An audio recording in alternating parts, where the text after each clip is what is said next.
Shalom, puji Tuhan kita bisa berjumpa lagi.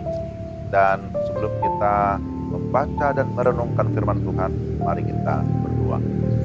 Tuhan, kami mau membaca dan merenungkan firman-Mu. Kami mohon supaya Allah Roh Kudus menerangi hati kami, sehingga kami dapat memahami firman-Mu dengan baik. Dalam nama Tuhan Yesus, kami berdoa dan mengucap syukur. Amin. Baik, mari kita membaca kebenaran firman Tuhan. Lukas pasal 15 ayat 7. Aku berkata kepadamu, demikian juga akan ada sukacita di sorga karena satu orang berdosa yang bertobat, lebih daripada sukacita karena 99 orang benar yang tidak memerlukan pertobatan. Demikian Lukas 15 ayat 7. Tema renungan kita, misi membawa sukacita. Tentu saya yakin saudara-saudara pernah mendengar ungkapan gereja ada karena misi dan gereja ada untuk misi. Ketika misi dilakukan dengan sungguh-sungguh, maka akan ada sukacita yang besar, sukacita di surga. Itulah sebabnya tema renungan kita sekali lagi, misi membawa sukacita.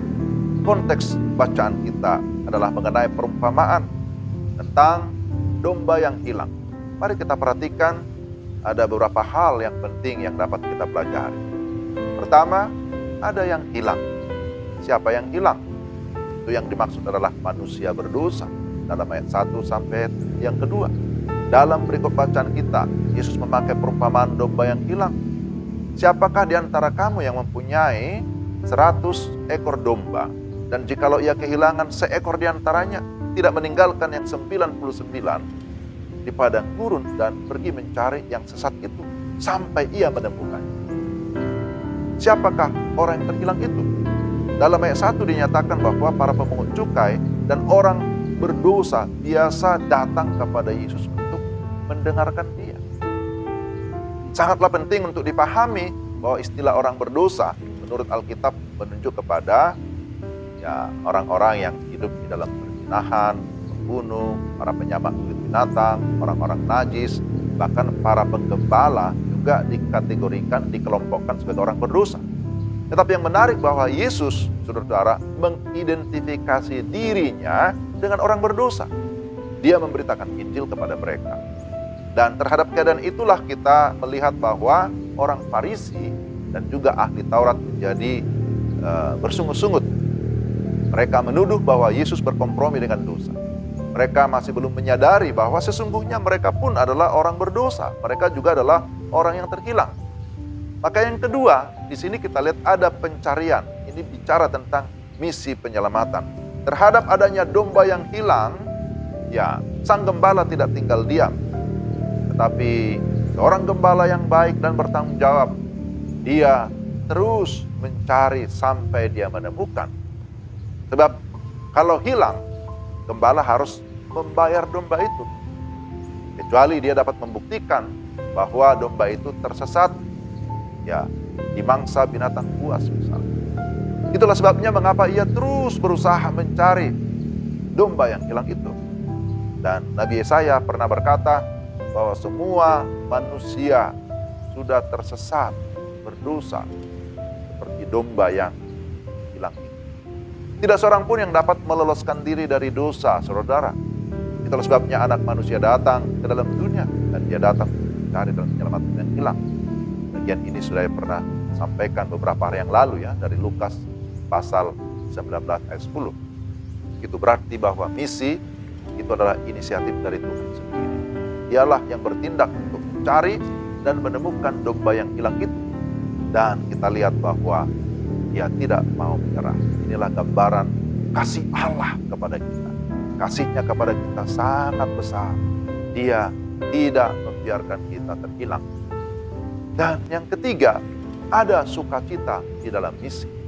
Penemuan terhadap sesuatu yang hilang pastilah akan mendatangkan sukacita, bukan? Pasti.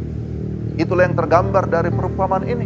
Domba yang hilang itu ketika ditemukan, kemudian digendong, diletakkan di atas bahunya, kemudian sesampainya di rumah ada perayaan penuh sukacita. Demikianlah ketika ada seseorang yang kemudian bertobat, maka itu akan mendatangkan sukacita yang besar. Bukan hanya sukacita di bumi, tapi terutama sukacita di surga.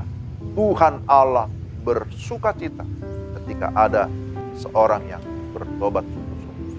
Oleh karena itu, saudara-saudara, mari kita mau terlibat dalam misi penyelamatan. Karena sungguh misi itu mendatangkan sukacita yang besar. Kita bersukacita ketika mendengar ada orang bertobat dan menyerahkan diri kepada Tuhan melalui pelayanan saudara-saudara kita.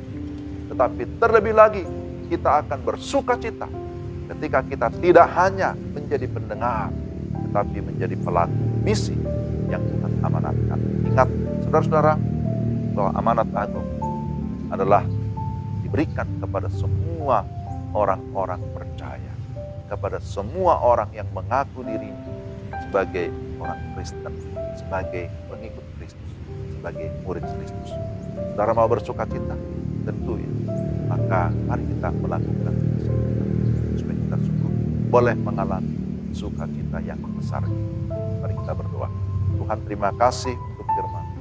Kami memohon pertolongan Allah Roh Kudus supaya kami dapat melakukan firman. Kami tidak hanya menjadi pendengar, tapi kami mau terlibat dalam proyek misi Allah yang begitu besar. Supaya melalui kehidupan dan pelayanan kami ada orang-orang yang datang kepada Tuhan, dimenangkan bagi kemuliaan Tuhan. Sehingga surga bertepi seorang. Kami pun bersukacita.